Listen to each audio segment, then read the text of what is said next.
This is the American Indians, Indigenous Peoples' Truths. Justice for all, the most dangerous show on media anywhere.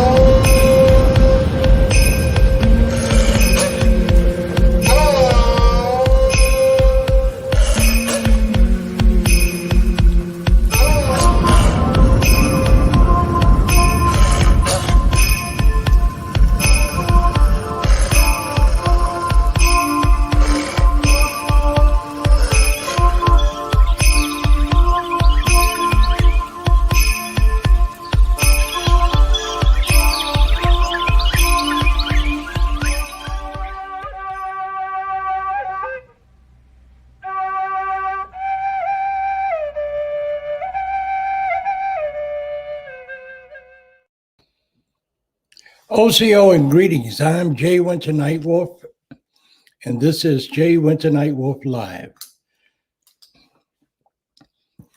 This is a special edition that we do every month. It's called a Fireside Chat, which gives each and every one of you an opportunity to ask us questions.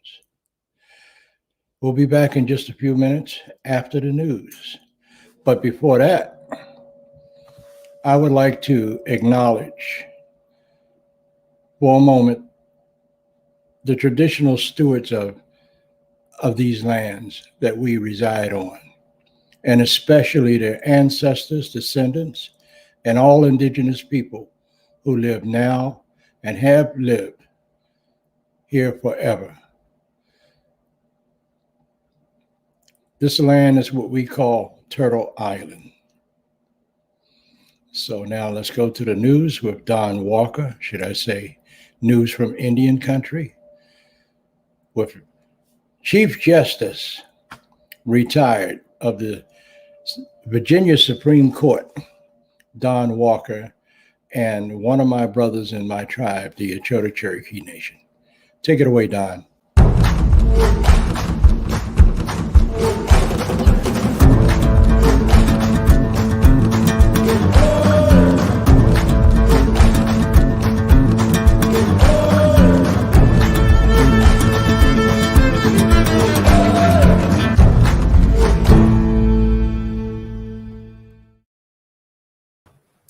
Thank you, Brother Nightwolf. OCO, Agi Dohe, Agi Laihe. Hello to all my brothers and sisters across this great land. From the Pacific to the Atlantic, it is all Indian country and still is. Tonight, I'm going to bring you an op-ed which reflects my opinion and my opinion only. I'm going to start by talking about three different areas of this.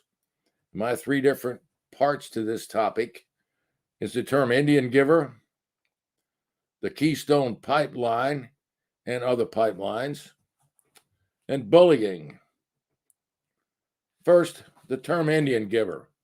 It hasn't been used as much in the last 30 or 40 years as it used to be very common. But what it means is to give somebody something and then take it back again, which is virtually what's been done to all the land and all the treaties in the United States that the U.S.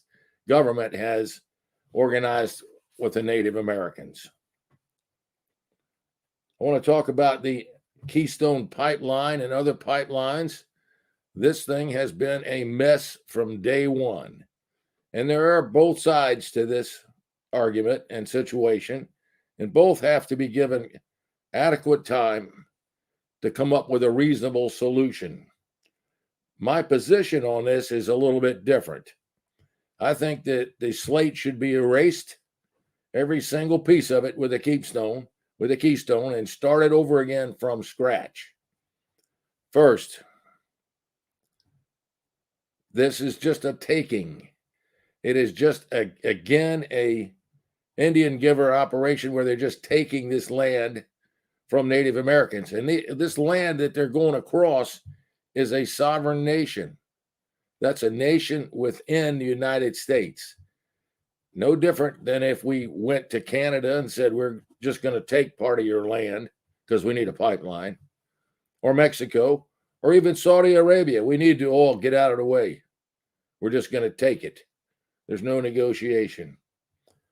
On this pipeline, I believe that some compromise is going to need to be reached, assuming that we do have a legitimate need for this oil that's going to be piped down. And I think the way to approach that is the First Nations that own this land hold the upper hand in this poker game.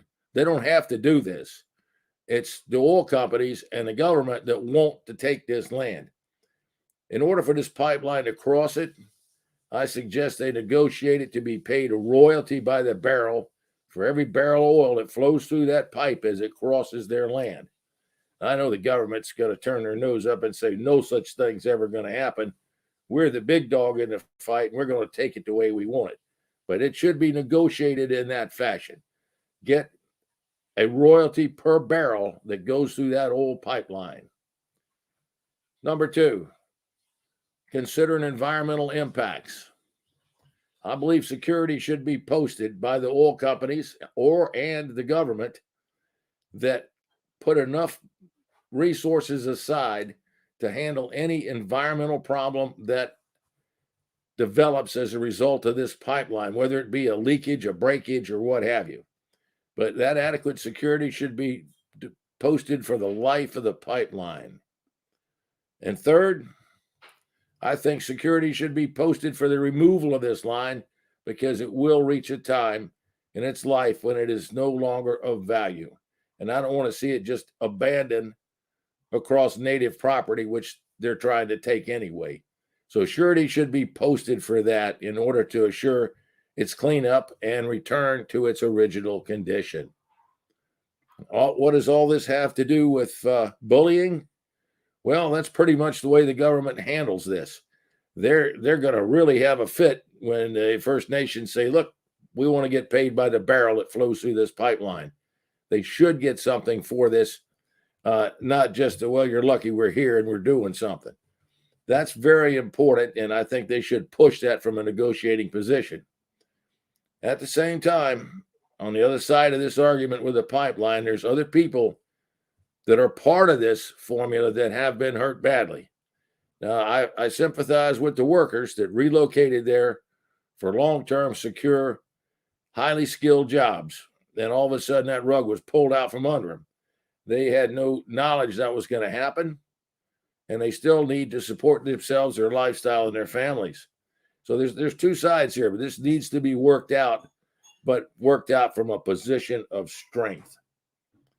And that concludes that for my op-ed this evening. Whether you agree with me or don't agree with me is up to you. I'm Don Walker, and I'm going to take it back to Jay Nightwolf. Thank you. Thank you, Don, for that interesting commentary.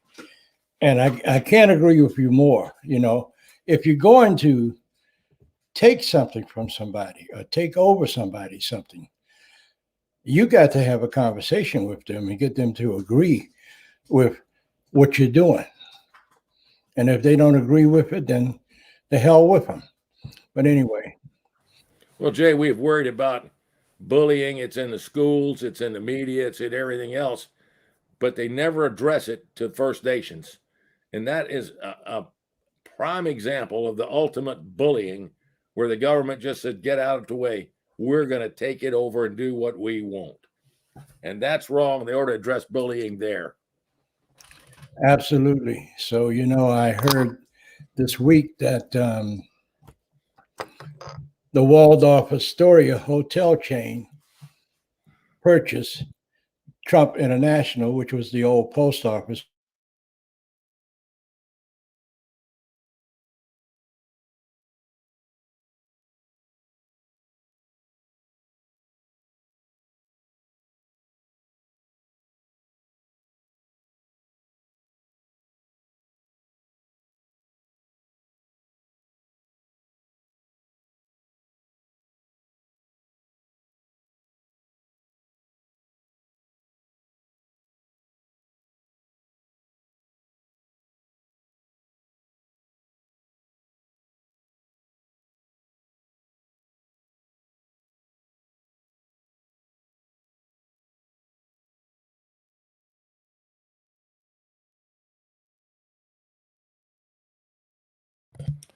Leslie, have we lost Jay temporarily?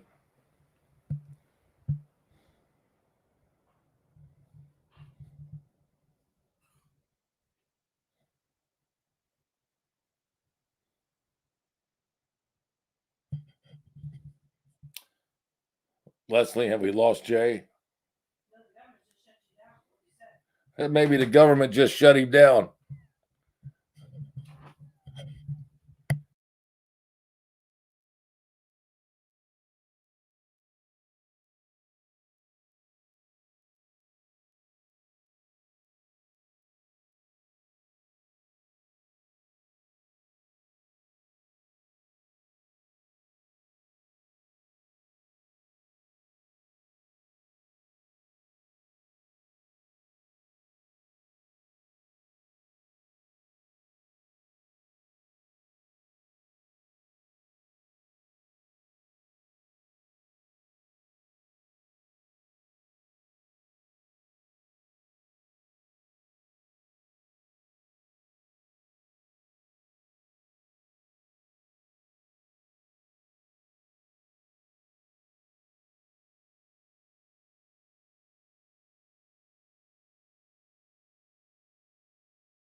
All right, everybody, can you hear me?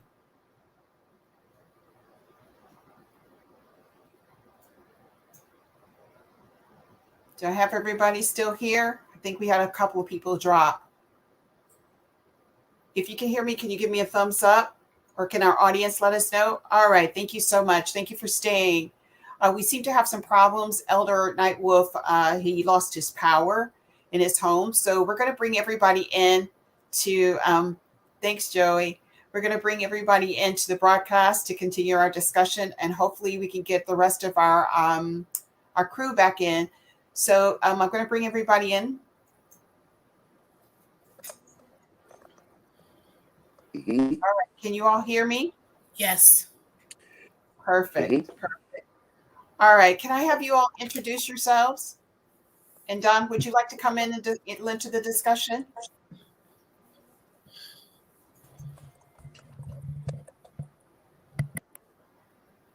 All right. I'm going to bring you in, Don, because it looks like we lost some of our other guests during this issue. I think the oil companies were listening in and they're retaliating now about my comments. I honestly feel that might be correct. And they completely shut down Elder Nightwolf's house. Oh, yeah. They're like, yeah, he's the culprit. We're going to shut it down. So I'll try to get everybody's comments in as well. But please introduce yourselves for our audience members this evening. Judith, you can go first. Hi, everyone. First, please. I am so pleased to be here. My name is Judith Foster. I am a born immigrant from Jamaica. I am a naturalized citizen, just in case immigration's listening. And I currently live in Boston. I run and I've created a nonprofit, and that's what drew Jay and I together. I was broadcasting during 2015. He and I met at the DNC in Philadelphia. But aside from that, my nonprofit is called the Hero Nurturing Center. Hero stands for Healing, Empathy, Redemption Oasis. You can find me on Facebook, and we have a website, heronurturingcenter.com. And simply put, we use nature as a healing conduit. And the more people that I get to support this, the better, so that we can have legislation that mandates maybe when you go to the doctor's office, the first thing that your physician may do is to prescribe a jaunt through nature if you're suffering from traumas that you can't see, yes? In combination with other things, I'm not obscuring pharmaceuticals, but let's find out some natural ways how to soothe us, because the things that we've been doing isn't working. With that, I thank you for having me. Thank you, Judith. Okay, and can we have Genevieve? Can you please introduce yourself to us, please? Greetings. My name is Genevieve TEXTERA, and I am Ponca from the Ponca Nation. I'm a grandmother, a mom, and this is what I do. This is me. All right, Nothing very outstanding or anything. I'm just the ordinary woman. No, you're not ordinary. You're a grandmother, and that makes you exceptional. Yes. That makes you exceptional. That means that you have a family, and it takes a lot to raise a family. Yes, it does. You are a phenomenal woman. So Thank you are you. not just anything. You are a phenomenal woman, mother, and grandmother. When I say anything, that means everybody. Every woman, every man, every child, everybody. Yep, I agree. The ordinary. I agree. All right. Uh-oh, we lost her. Chief Burley, can you introduce yourself? Yes, good evening. And I'm very glad to be here. And it's grateful to hear and be a part of this. I am the hereditary chief of the Ponca Nation. My family and nation's engagement with the United States began in 1804 on September the 5th, when Lewis and Clark came upon our allodial lands in what is now Nebraska. My family would then go on to be engaged in treaties with the United States. They were treaties of friendship. I happen to hold what appears to be a very sui generis document that was given to my great-great-grandfather, Mitchell Washkamoni Seri, who was a part of the Ponca removal and who was there at the time that Machunaze, or Standing Bear, took his case to the federal courts, and it was decided that an Indian would be considered a person within the meaning of the law. He expatriated from the tribe in order to achieve that, though. So anyway, I hold a document that's the only one that goes all the way back to the original document that was given to our family and people, which is the promise of friendship. And my people ceded a lot of land, and I'm in the process of trying to find a remedy, as I would say. It's a tall order, but I seek a remedy to right the wrongs for a people who have been deemed the friendliest of all the indigenous nations and have never violated any of the stipulations of our treaties. So I remain as they did, in the same manner as they did, with the hopes that those folks who sit up high and look down low will realize the importance of friendship. And that's who I am. And Genevieve and I were raised as brother and sister, even though we're cousins. And she's named after my grandmother, who was part of a historical action in 1904, the St. Louis World's Fair. There you are. Hi, you're back, Jenny. That World's Fair was quite an event. They brought indigenous people from all over the world, so that the American anthropologists could begin to examine our lifestyle, so to speak. So I met Jay, and it's been a roller coaster ride ever since. And that's who I am, and that's a part of it. It's just a part of it. But I'm very grateful to be speaking with you all right now. Thank you, Chief Burley. We really appreciate that. And we've got Elder Nightwolf back. Can you hear us, Elder? I can hear you, but I can't see you, but I'm trying to get back in. Okay. I have to tell you, Genevieve and Chief Burley, you all look like my people. So it's really like, I'm like, my heart is pumping because I miss my family so much. So thank you so much for joining. And then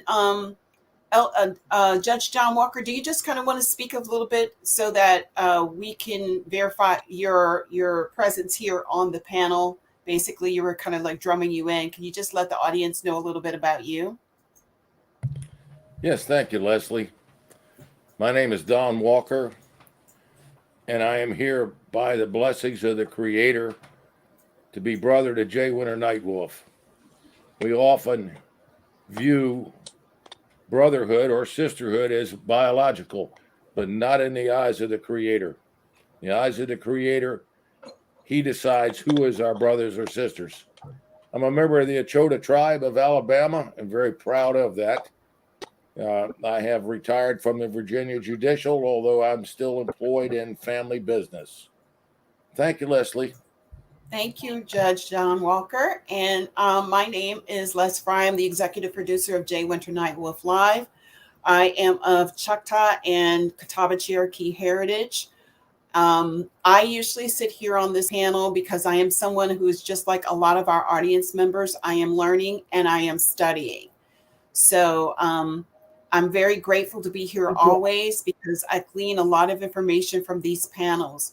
So if you are an audience member this evening, please, please, please put your questions in the chat and we will try to answer them to the best of our ability with the elders and all of the knowledgeable individuals that we have here this evening. I'm going to start off with a question. My question this evening is, this is Native American Heritage Month. We can see you. Can you hear us? I can hear you now. Okay, perfect. This is Native American Heritage Month. And my question to all of you all is, what is the best way that we can celebrate and remember our heritage this month? Our heritage is mostly a tragic heritage based here in Turtle Island. But what do you feel would be the best way to celebrate this entire month as we close it out? Anybody can answer that question. Leslie, I'll Judith, kick Okay. that off if it's all right with you. I Sure. think we should tread lightly on Turtle Island and stand tall as First Nations. Thank you. Thank you, Don Walker. And anybody else? Judith Foster, why don't you bring some light to that? That our traditions, our cultural traditions, need to be revisited and reinstituted and taught to all of our young. And I think that's one of the best ways that we can start to celebrate. Okay. Anyone else? Genevieve? Handing down stories. I mean, our ancestors were the memory keepers.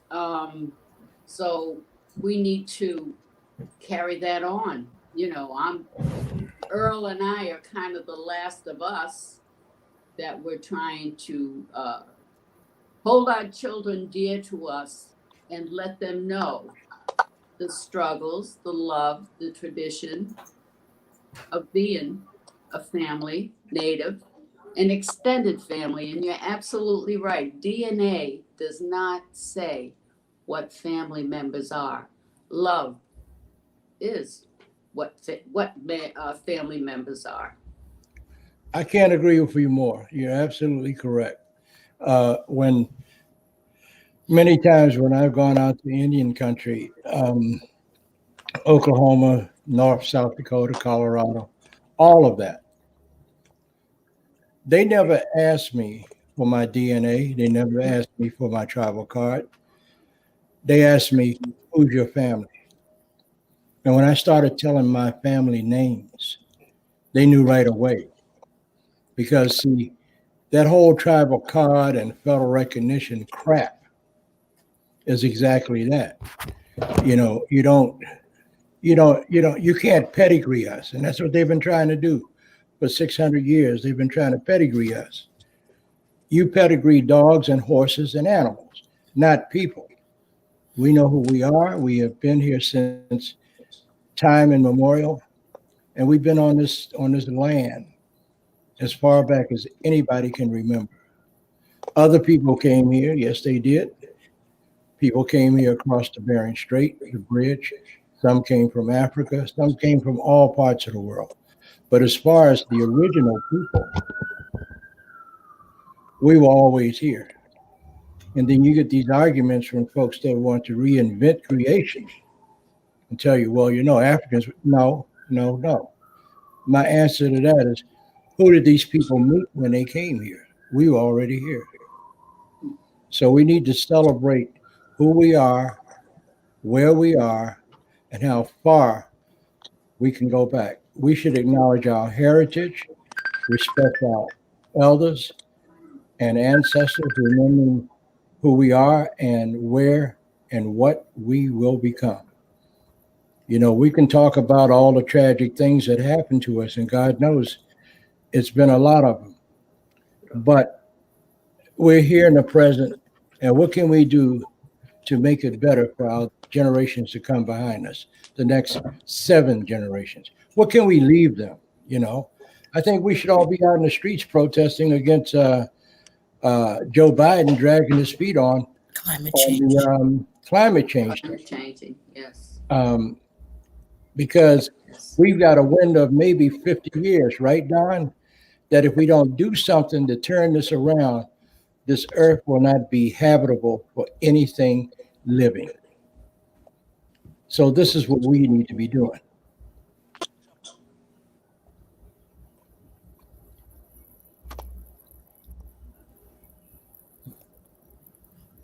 Okay, I got a question here. How is it the pale man claiming to be Aboriginal of America? Why are we so inclusive? Isn't that how American Indians, okay, here we go, AKA Aborigines, lost our land in the first place? No.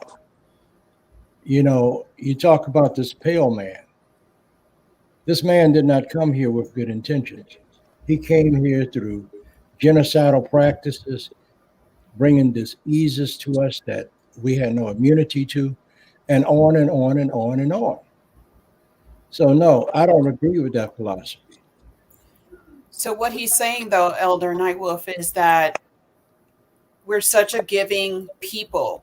We were never, primarily when we had people coming here to Turtle Island over 50,000 years ago, and you said it before, the Phoenicians, people believe that the Vikings came here, and Africans coming from Mali. We never ever encountered what we encountered when the Europeans came here. And so we embraced a lot of the Europeans when they came here, assuming that they were going to be like the other encounters that we had in the past. So he's saying, basically, this person is saying that, and I have to, Bravehawk, I have to try to just decipher this for you. There are a lot of us that are of mixed heritage sitting here on this panel.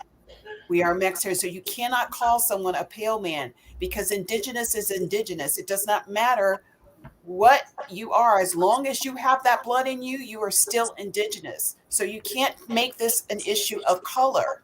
You have to make it an issue of being indigenous or non-indigenous, period. Did you know that they had, in comparison, Indians in Europe, they were called the Samis. And they were the ones that were considered to be the Indians of Europe. But nobody talks about that. We're all one family, one human family worldwide. And we need to recognize that your brother do not have to look like you to be your brother, or your sister either. It's not about color. It's not about traditions or any of that stuff, or the food you eat or the clothes you wear. What it's really all about is how you treat my heart. That's what it's all about. Wouldn't you agree, Don Walker? I fully agree with that, Jay. That's exactly what it's about. That was my comment about being a brother to you. Doesn't mean it's biological. It means it's done by the Creator and it's from the heart. That's right. Judith, I see you shaking your head. Well, absolutely. I tell the story of when we first met, right? And who you said that I reminded you of and that I look like, Jay. And you didn't know that I was from Jamaica. You didn't know me at all. Mm-hmm. But yet you picked me out as your sister, yes? Yes, it was your heart. Your heart spoke to me. Absolutely. And the heart has eyes. Yeah. Yes. And Judith and I were. Yes, ma'am. Absolutely. Oh, yeah. We hear it all. But Judith and I met in Boston, right? In Philadelphia, Jay. In Philadelphia, when they had the Democratic National Convention, when Hillary Clinton was running. And ever since then, we've been brother and sister friends. Absolutely. Yeah. So go ahead, Leslie. I see you shaking your head. Give it up. No, it's something that I've learned, learning and finding my heritage and stuff, is that people of color here in America, we have all suffered through the same type of pain. It doesn't matter what it is. The separation of us as a family, as a whole, period. The misclassification of us as people that are Aboriginal to the U.S. or the natives of this island, Turtle Island, we were misclassified. We basically have suffered consistent genocide within this country. If it wasn't residential schools, if it wasn't, the death by paper, death by the census, paper genocide. Yes, death by slavery. something that was said last on your radio show this week by Shonda You can. Buchanan. She stated that there were Native American women who appeared to be of dark melanated skin or African skin that were captured by slave capturers and sold into slavery. Mm-hmm. And this was because we were misidentified by color and not by origin. So understand that when we talk about these things, the pain is very deep for all of us. And it doesn't serve us well if we're struggling or talking about who was here first. The problem is, what are we going to preserve for the generations that are coming after us? The truth, the stories, the traditions. What are we going to do from this point on? Absolutely. Well, And you know in that- what? Since we are all one family, human family, we need to learn how to start talking to each other instead of talking at each other. We need to form a bond, the reintroduction of the human family. And the only way we can do that is to sit down and talk to each other and find out the truth. But didn't that happen when COVID happened? I mean, a lot of people had to reassess their lives and what they were doing, and they sat down at the table and started talking to each other because they were confined. That's right. They had nowhere to go. And this whole thing about this pandemic, I'm sorry. I believe it was a plandemic to separate us as human beings and reclassify people and try to put some people above other people. Nobody is any better than anybody else. I don't give a damn where you're from or what your religion is. It don't make a difference. We all have one concrete commonality. We're all human beings. And we need to start acting and treating people, other people that we meet, as if they're human beings.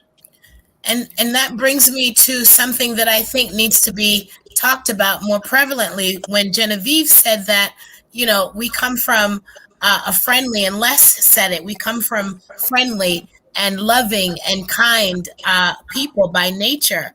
And so that nurturing and empathy that we've always known is cultural, right? That nurturing spirit that we all have.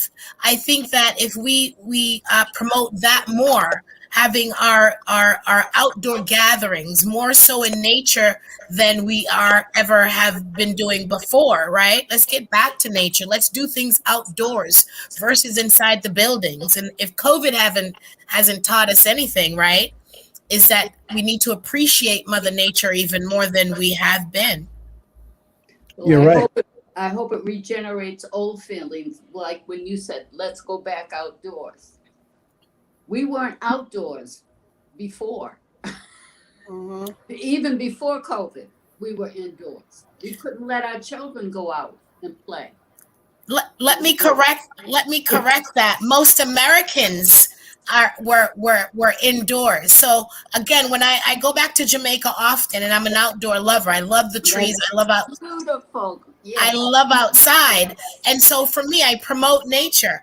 My nonprofit is all about using nature as a healer. And so I believe, you know, the native Aborigines, original peoples, we're outdoor folks. When we go to Jamaica, yes, you're under a tree, having the meetings, having the conversations. I remember when I was a kid. That far? I'm gonna get you. But anyway, I remember when I was a kid that we didn't have any fears of going outside and playing all day. During the summer when we were out of school, we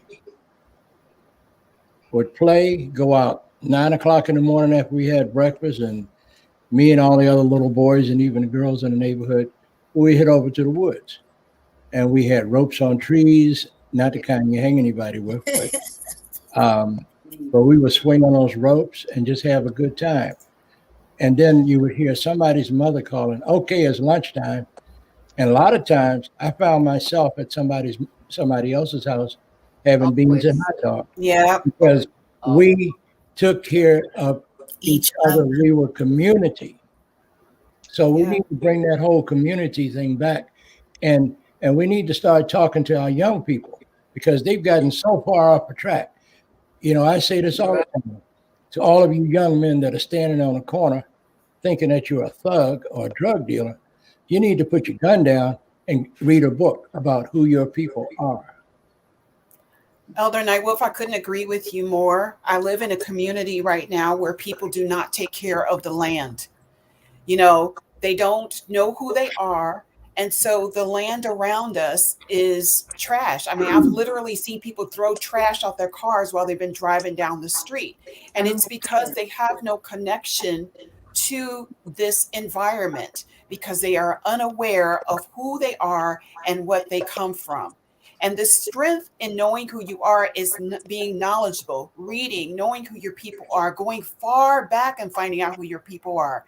Our people today, and especially people of color within what we call the Black community, cannot go past a certain generation in their family.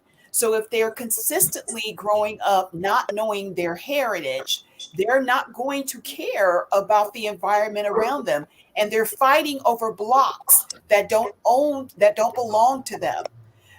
They're living in situations that, you know, and destroying situations around them because they don't care about, you know, they believe that the government owns everything. But understand that that is an inheritance to you.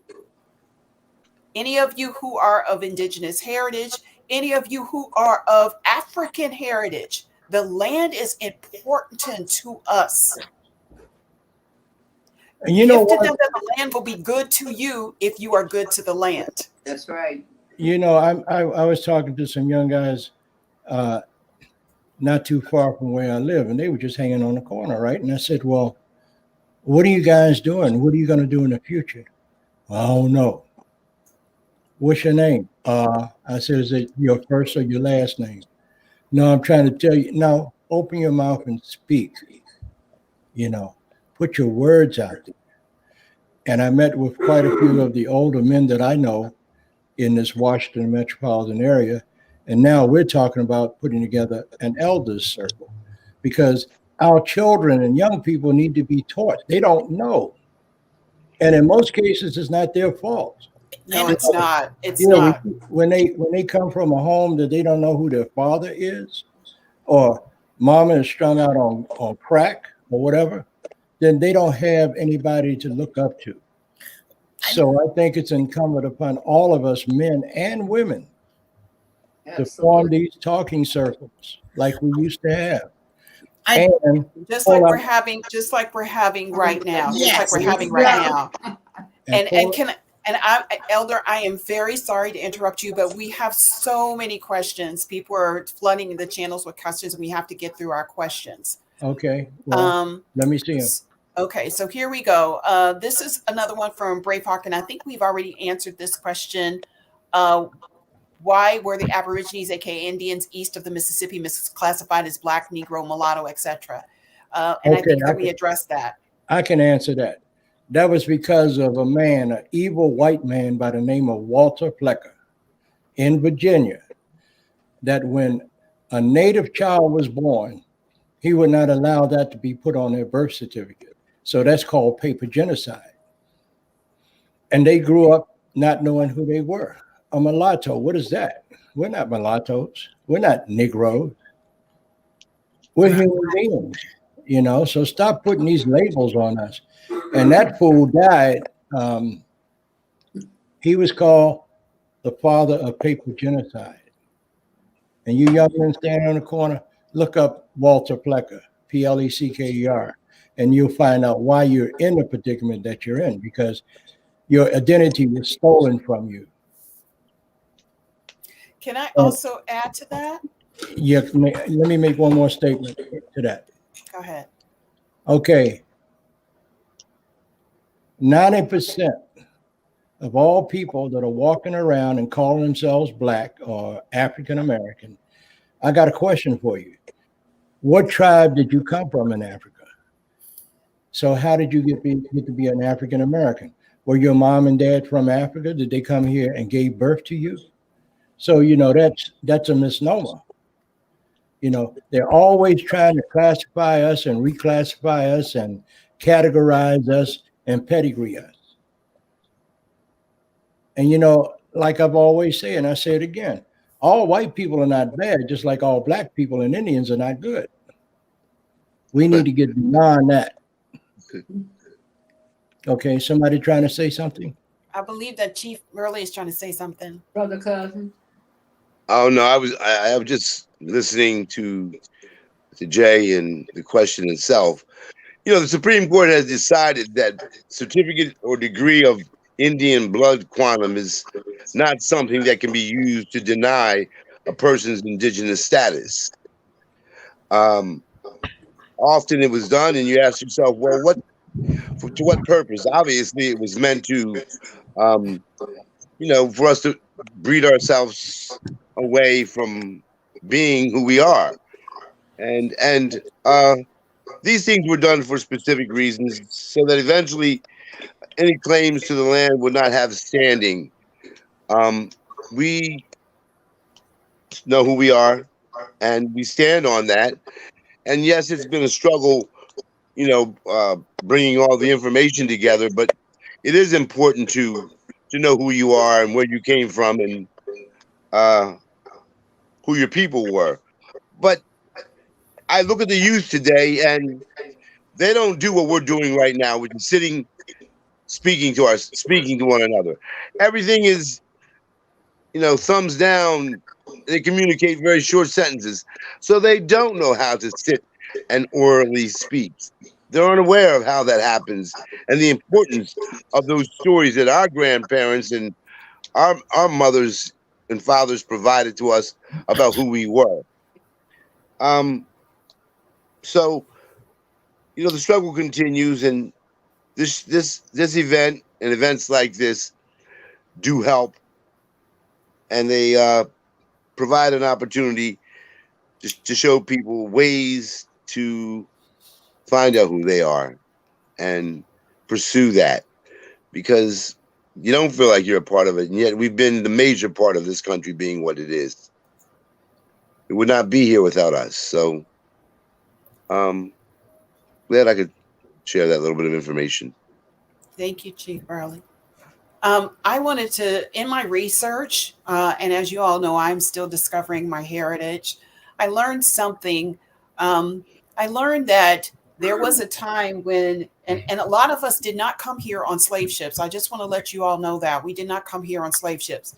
Even if you were of black hair, if you were of African heritage, there were a lot of people that came here that were from Africa that did not come on a slave ship. They came here to be laborers. They came here to work. They came just like every European person that came here for opportunity.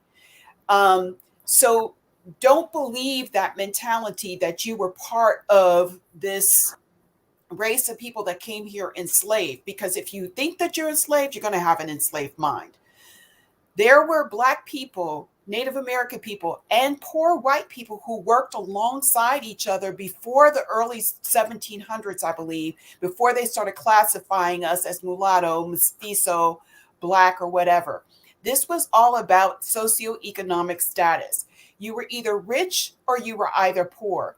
But understand that when we were people that were of a poor status, people who were not of means, we intermingled with one another and we intermarried with one another. So you'll have somebody like Crispus Attucks, who was Native American and Black, or George Bongo. All of these people were later identified as Black, when in all honesty, they were of mixed heritage, having identity in both Native American heritage and Black or European heritage. So when you go back, understand that a lot of us did not come here enslaved. It was not until they started the genocide, the paper genocide of the census report, that we became this Black African American. Because understand that mulattoes and mestizos could own land. They could own land. But when you were Black, you had no rights. You could not own land. So understand it was more of us here at that time, and they needed a way to identify us so that we would not inherit anything. I'd love for you to go further into that, Les. Yes, because that relates to the whole idea of every so often, you're the historian here, maybe 50 or so many years, there's a reclassification. Yeah. Mm-hmm. Well, the Cherokee Nation of Oklahoma a couple of years ago said that the blood quantum thing is out, and you don't have to show any kind of degree of blood quantum to be a Native American. That was their way of trying to separate us from our own people. Yes, and it is believed that you are the majority of us that are here that are identified as African American or Black per se. 90 to 95% of us are of indigenous heritage. That's true. Of indigenous heritage, and that doesn't make you less indigenous. That just makes you not in touch. Right. That's what it means. Because if you're not pursuing that part of yourself, then you're denying everything that came before you as your identity. If you are thinking you're a slave, then that's where you're going to be. So let me take you somewhere else. The U.S. Constitution, which was actually stolen from the Six Nations in New York, from what they called the Great Law of Peace. And in the Constitution, I think they did this by mistake, that said it should be for the people and by the people. And if it's no longer for the people or by the people, then it is your right to abolish that Constitution and bring about one that is truly for and by the people. True. And Jay, I'm so glad you mentioned that. And I don't know if the judge wants to speak to this, but as a citizen of this United States for the last 40 years, I often wonder, because Cuba right now is rewriting their constitution. Other nations have been known to do this. When it comes to this country, America, is it when you mention either an amendment or some kind of revision, it's, as if, you want to tear down the entire United States. Why is that? Do you know these people that we're talking about that came here from Europe? They were chased out of Europe by the crown heads of Europe because they didn't like them. And these are the folks that came over here and started this mess that we live today. It's called subjugation. And so we find ourselves in a very precarious situation, and we need to do something about that, Oh, yeah. The Constitution needs to be rewritten. I've been thinking about this for a long time, and unfortunately, I didn't have the resources to go and be a lawyer or a judge and be in the position to have meaningful change come this way. But I think it's time for this discussion needs to be had. I agree with you totally. And remember, too, not only were they people that were ousted by Europe, we had criminals here. This was a penal colony, as well as Australia. It was a penal colony. Yeah. So we had a government set up by criminals, literally. Nothing that came over here from Europe back then was aristocratic. Think about it. And the British, I hold them in the deepest contempt because they've done so many terrible things everywhere in the world they went. It's been nothing but, they brought their priests, they brought their Bible, they brought their diseases, they brought. The double D's, death and destruction. Exactly. So now that we're talking about this, what do we do to take care of this situation? I'm certainly not going to give up my friends that just happen to be European that I know got my back. Oh, no. And I'm certainly not going to give up my Black brothers and sisters, because we are all in the same boat. And so this is why we ought to go back to Mother Nature. Yeah. And I'm sure that the elders can speak to this, where we all would gather under the tree. The tree doesn't have a color, right? We all used to sit and gather in the circle around the fire and break bread. The important thing that we have to realize is that there are a lot of European people, or people that appear to be European, that are allies and advocates to us. And I would say accomplices, because if it had not been for the power that they had just based on their white skin, there are a lot of things that we could not have achieved without that. Oh, absolutely. We lived, you know, these people were able to navigate two worlds by advocating for people of color. So you just can't negate all of that and say that all white people are bad. You just can't say that. And there a lot of us have European ancestry, you know, and it was not by rape or molestation or anything like that, or any of Love. these things. There was There was love. love relationships. I'm the product of that. I'm the product of a love relationship between a white Irish woman and a black man who she freed, her and her family freed. So this is what I'm saying. To hate that part of yourself is not embracing all of you are. You cannot say that. There were people who supported us, and it was important for us to have those people for our survival.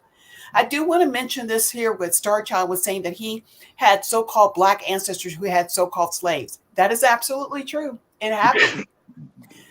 Don't think that ideology did not happen for people of color here. There were Native Americans who had slaves. It was a way of life here. Now, they may not have treated us the way that Europeans treated us as slaves. And go ahead, Elder, what you were going to say. You know, in a lot of cases, Native people that had slaves, they actually took them in and protected them.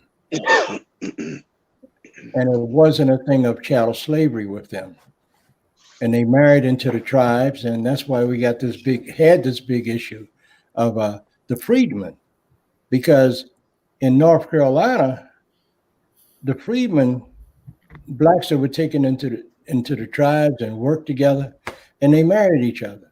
So I don't understand what the problem is, other than a British thing. You know, and getting back to what you said, Leslie, it is estimated that some 50,000 convicts were sent to the Americas this way. And the majority landed in the Chesapeake colonies of Maryland and Virginia. They transported convicts, represented perhaps 1/4 of the British that left the country during the 18th century. You know, they left.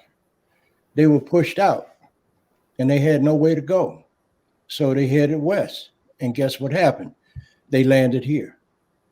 So a lot of these rules and regulations and all this other mess is all bogus, because guess what? It was authored by these people that were convicts from Europe.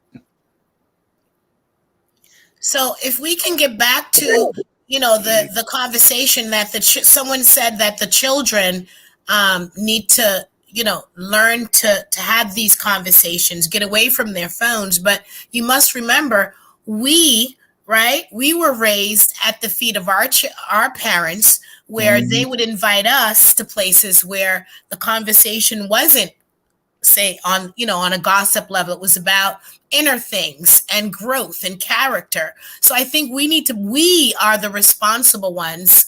We are the elders now, who it's our duty to make ourselves available and not so distant from those young people who need to hear these things. We need to meet them where they're at, not have them, wait for them to come to us. Well, I just found out 10 years ago that my grandmother, who was a Taino Indian from Puerto Rico, had 2 sisters here in the United States. Wow. And now I got all these cousins that I met over the last 10 years. And I'm saying, wow, so what happened? And then I remember my grandmother, her name was Sylvia Robles Cruz Delgado. That was my grandma, And one thing about our grandmothers back then, if you got it wrong, they knew how to get you right. They would march us out to the tree and tell you to climb the tree. I want that switch. Which one? The one on the end of that branch. But I may fall off the tree. You know what they told us? If you do, I'm going to kill you. Because I don't want you to hurt yourself. Well, Jay, there the Carlisle boarding school for Indians had indigenous people from Puerto Rico Yeah. as the nation or tribe on the. I mean, they were listed as Puerto Rican, but that was the nation to which they belonged. And I found many there, and Dominican as well. The island that they came from, that was a tribe that they considered them. So Yeah. they were here, and they're indigenous. I mean, we know this, and Jamaica received a lot of indigenous who were shipped from the Americas to Jamaica. And Columbus started that mess. Yeah, he Yeah. kind of did. He kind of You know did. what? And I'm glad you mentioned that, Chief. I apologize for interrupting you, because I've been traveling most of my adult life, and I've been on airplanes where the stewardess or the pilot will be from North Carolina, and they think that I'm from there, and I'm straight from Jamaica. Yeah. I've spent time in Jamaica. It's a beautiful place. Okay, now can I bring something to you all's attention? There are 7 ways to teach our kids their heritage. 1, you start with the earlier generations. 2, you learn with food. 3, virtual visits to museums and exhibits. 4, you incorporate traditions of your people. 5, educate with books and movies. 6, learn the languages of your people. And 7, explore your family tree. Now, if we can start doing that in small circles and influencing our young people, that these are the things that you want to know who you are, these are the things you need to do to find out. How do you feel about that, Leslie? I agree with you. One of the first things that as I said, I'm learning here, and I'm learning about my heritage. I always knew that we were Native American. I always knew we were Choctaw. But the thing is, and I've said this before, our family can't go anywhere past my Choctaw fourth great grandmother, because it was almost as if they cut off the limb of that tree so that we would not know who her people were. But what I decided to do outside of searching for her, because she was very prominent, she was a very important figure in the survival of my grandfather, who was sold into slavery because he was the child of a white man and a native girl. Basically, he was sold into indentured servitude. I started learning about her people. I'm taking classes now where I'm learning Choctaw. I'm learning that because I want to make sure that she knows that I am continuing her legacy and I'm not forgetting her. And even if she is not present here, she knows that I'm immersing myself into her people so I can find her and continue to pass that down to my nieces and nephews, that they are proud of that heritage and know where they came from. So the first thing is, I can claim that I'm Indigenous or Aboriginal or First Nation all I want to, but if I'm not making the effort to find my people, to learn their traditions, to speak their language, then I'm just nothing but a squeaky wheel. I'm nothing. And you know, one person, my good friend, I think all of you know who he is, Dennis Banks, who is the founder of the American Indian movement. And that's his picture right there on a horse. He always talked about our people need to know from whence they came. And then we would have a better understanding of our future, which is so true. And that's the one thing we need to do. We need to learn, pick up a book and watch a movie of good taste, to find out the facts about who we are. Because as long as you walk around and don't know who the hell you are, then like Dr. King says, a man that won't stand up for something will fall for anything. Yeah. Well, can I invite everybody to take a look at a documentary called Standing Bear's Footsteps? Mm-hmm. It's about a Native American chief who fought the government and won the first time. It's called Standing Bear's Footsteps, and that's how you can learn a little bit about Genevieve and my history, our history. It's a pretty good story. And when I stop and think about the struggles of the ancestors, what I'm doing is nothing. I mean, they looked it face on, straight on. They lived it and still managed to maintain their dignity and respect for who they were.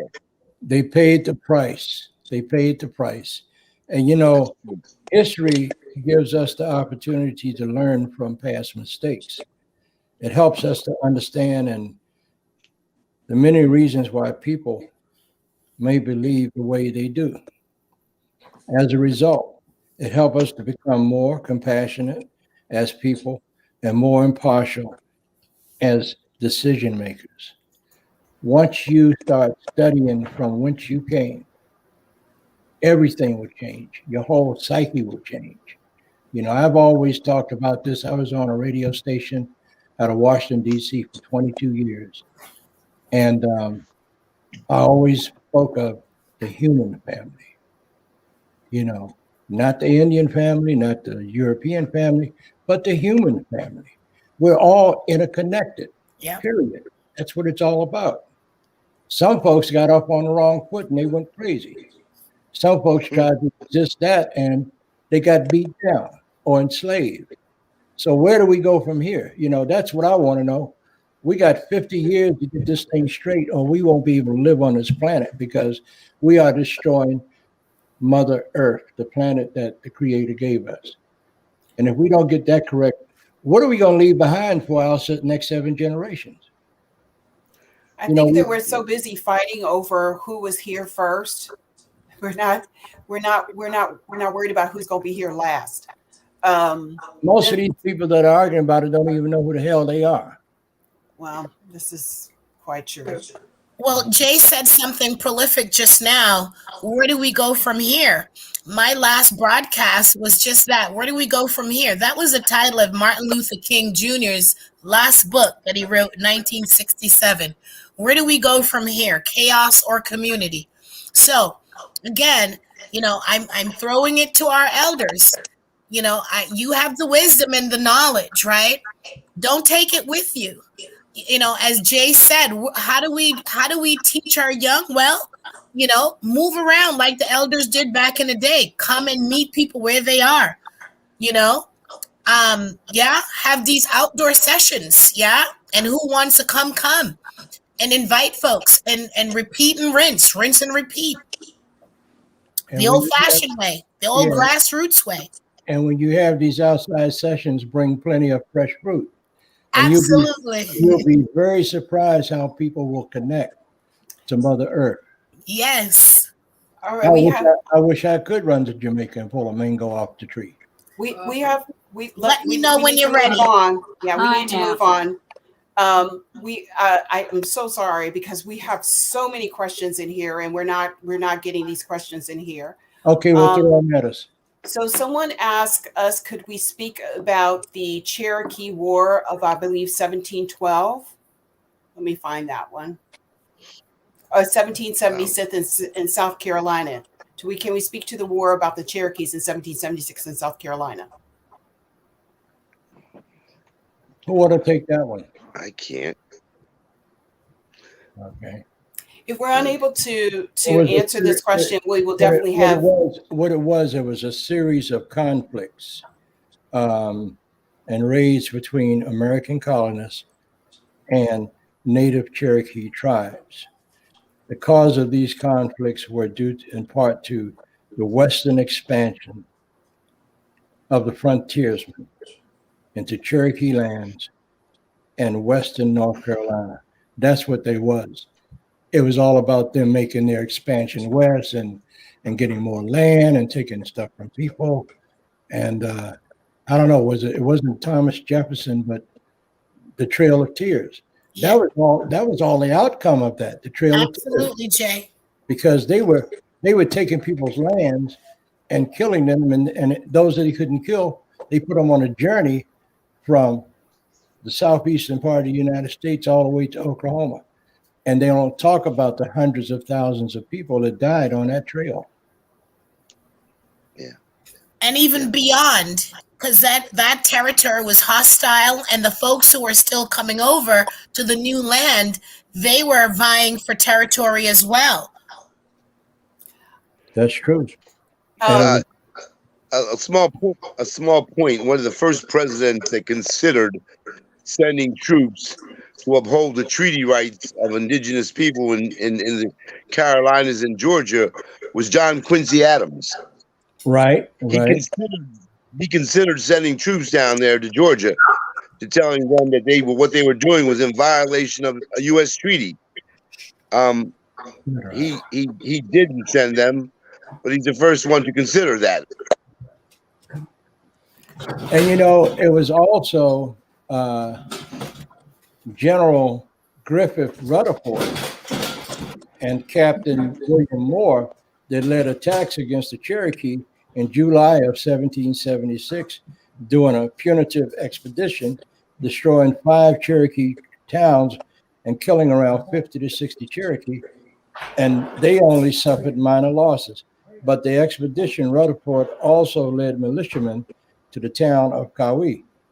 Being overpowered and outnumbered, the Cherokee people offered peace to the American people. This conflict was known as the Battle of Kauai Gap. After the destruction and loss that the Cherokee people endured, the majority of the Cherokee settlement signed the Treaty of DeWitt's Corner in 1777. And that's why I say it's so important for us to teach our children these histories and get them a book that they could learn from.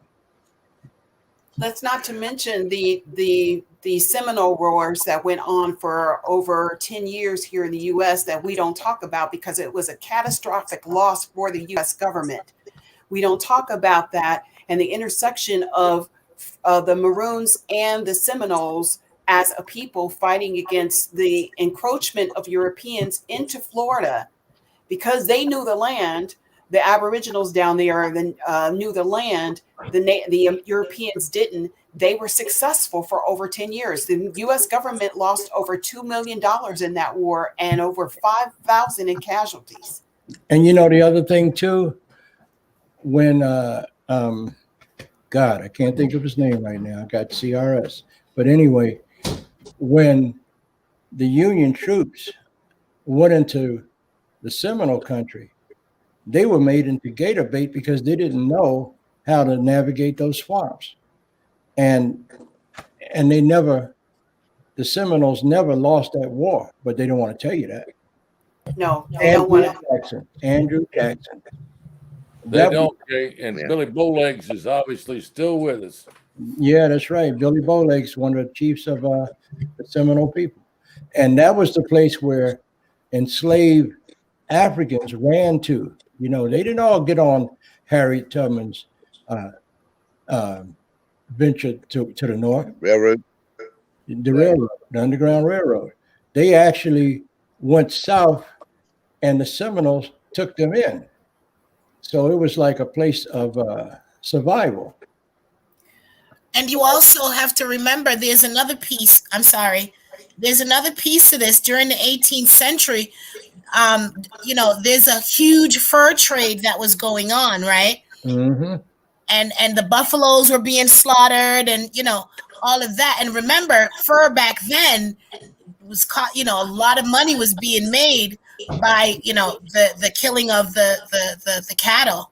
Yeah. And, you know, not only that, you know, the wool felt hats or the felt hats, that came from the furs from animals that they captured and killed here.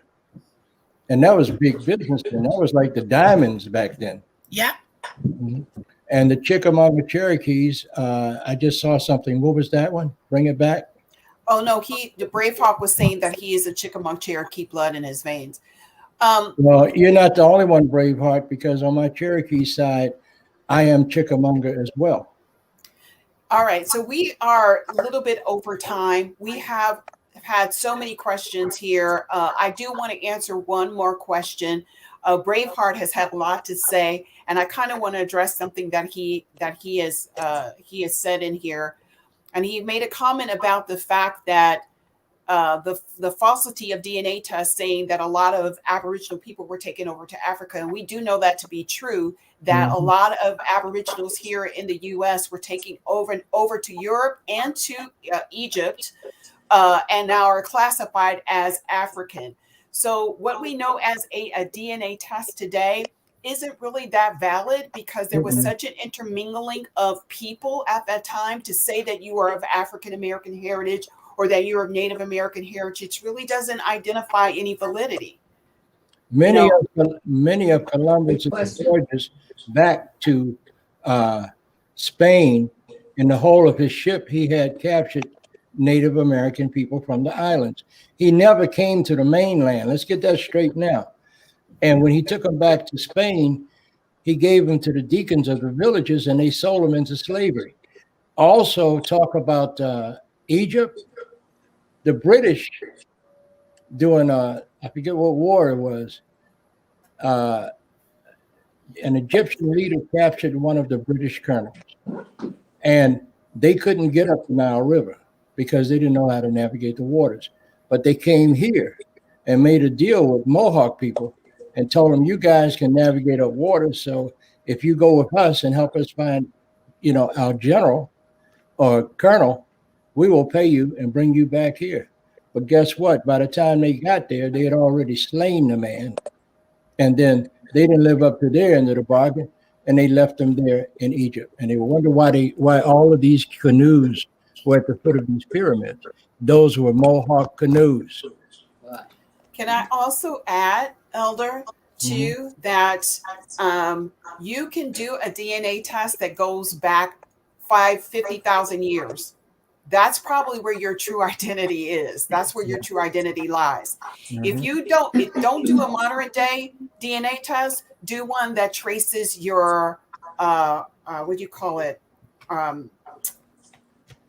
What's the word? Ancient DNA. That's who you are. Your mitochondrial DNA. Yes, exactly. That's Do your that's where you're going to find it. And let's just put one more question in here, and this is from Aunt Ing, and then we're definitely going to have to close up for the evening. We're going a little bit over. And thank you everybody who's put in a question this evening. We're very sorry that we weren't able to get to the questions, but come back next month, and we will be having a fireside chat. So hopefully you can re-ask your questions at that time. So this is Aunt Ing's last question here. What is stopping the people from building a nation within the nation? Your thoughts, please.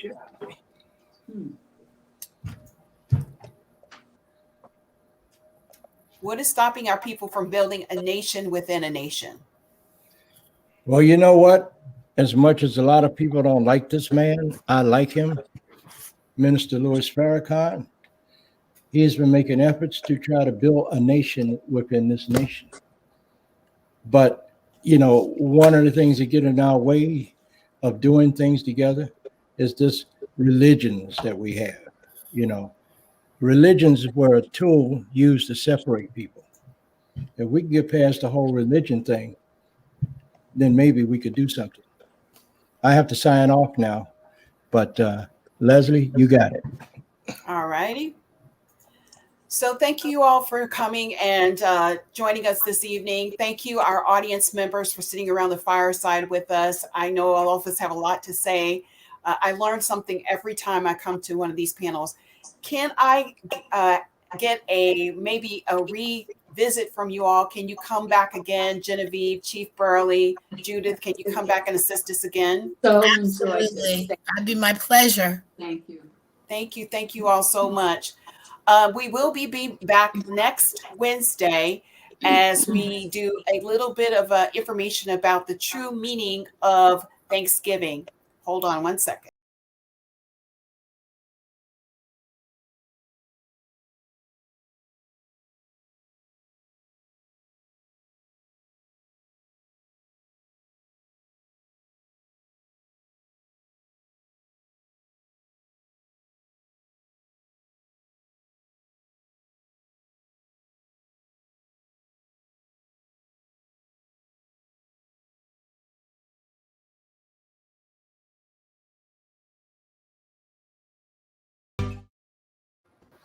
Thank you all once again for joining us.